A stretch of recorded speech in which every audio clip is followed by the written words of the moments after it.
kitchen. I'm super excited to have you here. And tonight we will be making French onion soup. French onion soup is something I grew up with a lot because I lived in Idaho and the winters were really cold. And so my parents would always, there was a lot of soup in the winter, just like to cozy up after a ski trip or something. And French onion soup was one of my favorites. It's my first time making it alone without help from anybody. So I'm pretty excited about that. We'll see how it goes. It is very straightforward. So I think it shouldn't be that bad. I think anybody can make it. So if you've never made French onion soup and you're a little bit nervous, don't be. I'm right there with you. I mean, I made it, but okay, anyway. And anytime I am cooking something that isn't from a culture that I identify with, or hasn't been a recipe that's passed down through my family, or something that I've made that often, I always try to get a better idea of the dish and what it means for the culture it comes from, or its history, just things like that, just to get a better sense of what the dish is and the weight it carries. And so I did a little research for the French onion soup, and onion soup has been around for centuries. It's not something new or super unique. However, French onion soup really only became popular around the 18th century when it started showing up in Paris, like a lot more. Before, onion soup had sort of been like a lower class food because onions are really cheap, but in the 18th century in Paris, it gained a lot more notoriety. And then what was also really interesting was how French onion soup came to the States. In the 1800s, in 1861, a couple who owned a restaurant in New York brought it to their restaurant, and the wife, Marie, was a chef, and she was the chef at this restaurant, and so Chef Marie brought French onion soup to the United States. And I think that's really cool because it's awesome for me, and I think other women and girls in the world, to learn about historical figures who were women and how they influenced us, whether it is something like massive that everybody knows about in the world, or something maybe small but only a certain group would be interested in learning, like when did French onion soup come to the United States? So I thought that was really cool, and I just wanted to share that because it's always nice to see women doing their awesome thing. Anyway, that was like a little sidetrack off of French onion soup.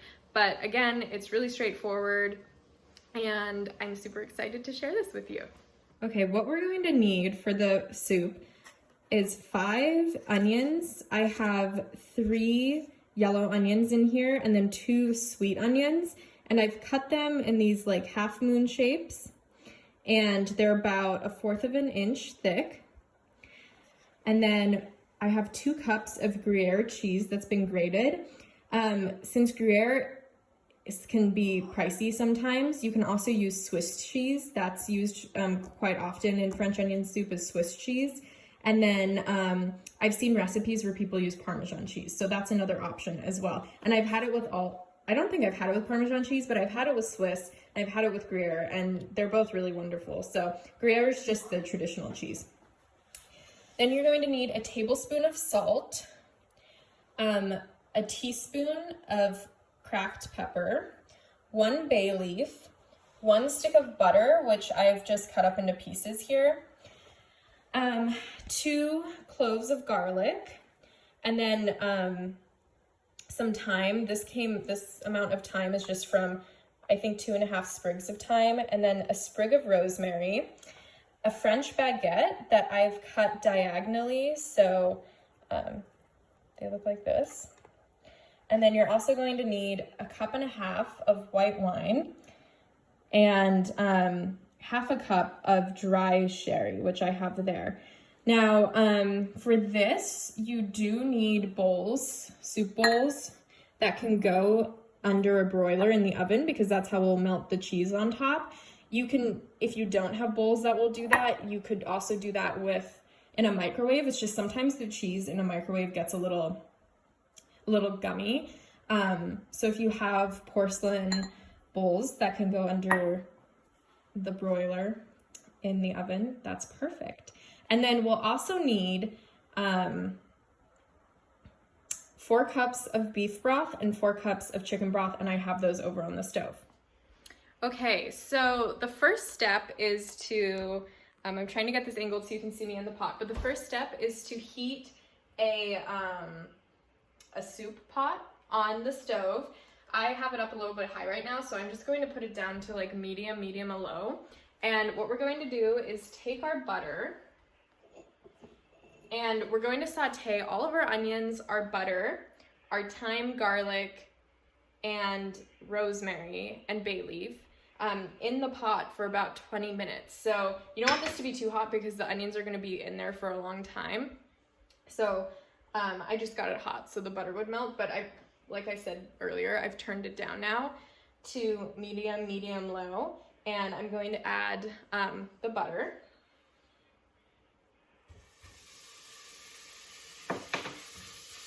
I'll also turn my fan on. Hopefully you'll still be able to hear me and it won't be too annoying, but I think the fan needs to be on, or the fan needs to be on for this. Butter is amazing, so I'm trying to get all of that in there.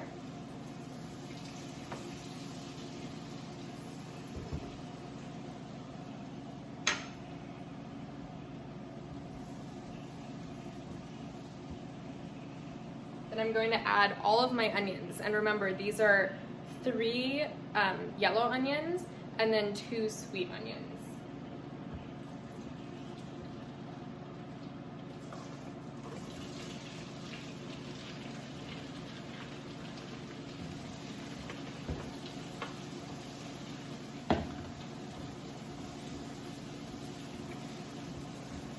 And I just want to make sure that the butter is sort of getting onto all of the onions. I'm mixing it around a little bit.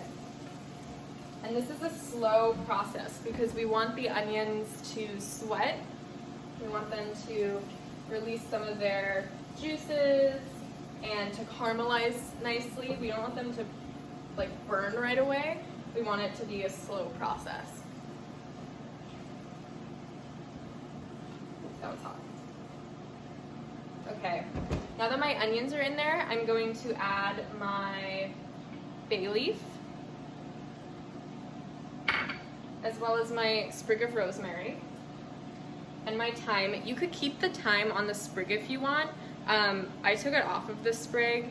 It doesn't really matter either way. If you keep it on the sprig, you can take the sprig out, which is nice, but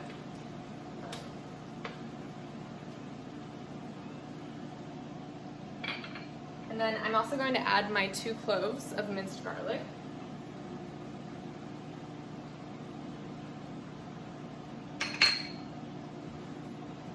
I'll just mix that around a little bit.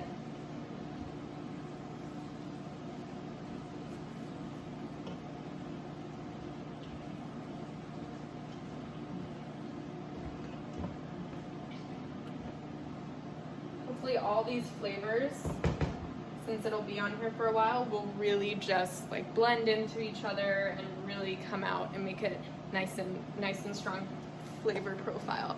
So we're gonna let this just saute a little bit for 20 minutes. Remember, like, don't have it on high heat. Mine's on medium low. And in 20 minutes, just make sure you stir it a couple times during this process. And then in 20 minutes, we'll come back and add some of the other good stuff. Okay, everyone, it's been 20 minutes of the onions, garlic, thyme, rosemary, butter sauteing. So now the onions, if you can see, are a nice golden brown, and that's what we want them to be. So once this happens, we can take our ½ cup of dry sherry and put it in with the onion mixture. I have also removed the sprig of rosemary since you don't want the stem part in there. And then I'm going to mix this around, and I'm going to let this simmer for five-ish minutes. And then once this is done simmering, I'm going to add the wine.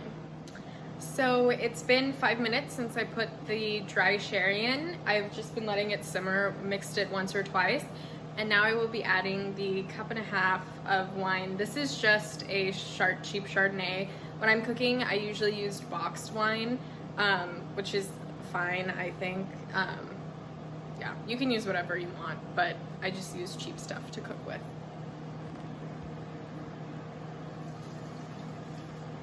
And then once that's in there, we're going to let that simmer for 15 minutes. And I'm not gonna cover it or anything, so just mix that around a little bit. And then let it simmer. If you wanted to, you could have also added a little bit of salt and pepper to the onions when they were first sweating, the first part of with the onions and the garlic and thyme and rosemary and everything. I'm leaving the salt and pepper towards the end because the beef stock and the chicken stock both have a lot of salt in them, and so I don't want to over salt the dish, in addition with the cheese, which is a little bit salty too. So I just want to be careful not to over salt it, so I won't be adding those till the end for taste. But again, it's up to you. If you wanted to add them prior, you could have done that as well. Okay, so it's been 15 minutes of the onions simmering with the white wine. That was our last step. And now we're going to be adding the 4 cups of beef stock and the 4 cups of chicken stock. So I just have my chicken stock here. I'm going to add that. And then my beef stock here.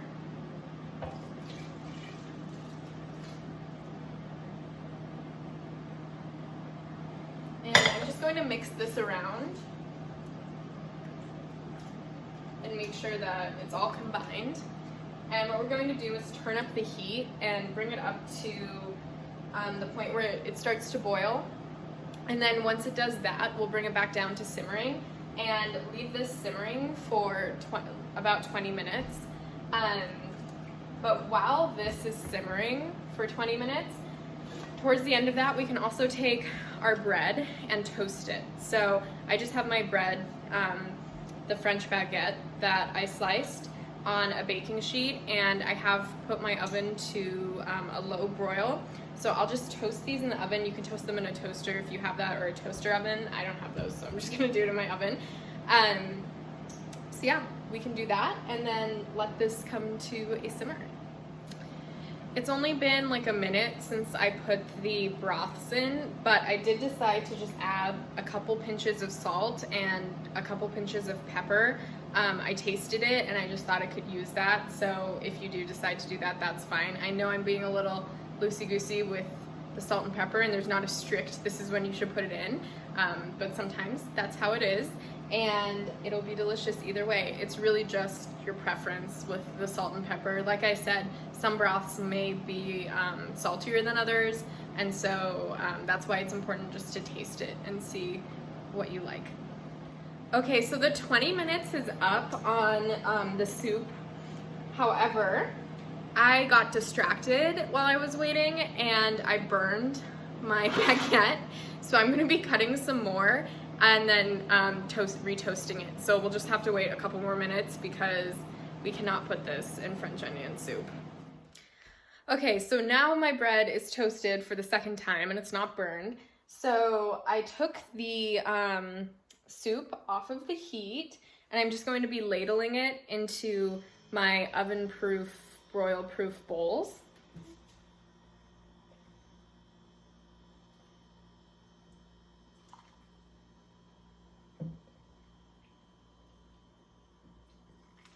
If you want to, you can take the bay leaf out so that nobody gets it in their soup bowl, but it's fine if you don't. And then once I ladle it, I don't want it all the way full because I'm going to take, I want it pretty full, but not like overflowing. I'm going to take some bread and put the toasted side down onto the soup so it just sits on the top. And then I'm going to take my Gruyere or Swiss, whichever, or Parmesan, whatever you're using, and cover the bread and soup.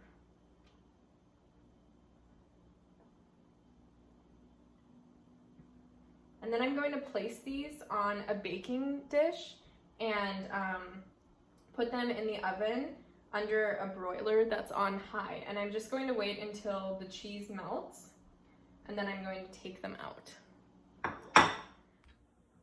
Okay, the French onion soup is now out of the oven, and look at this.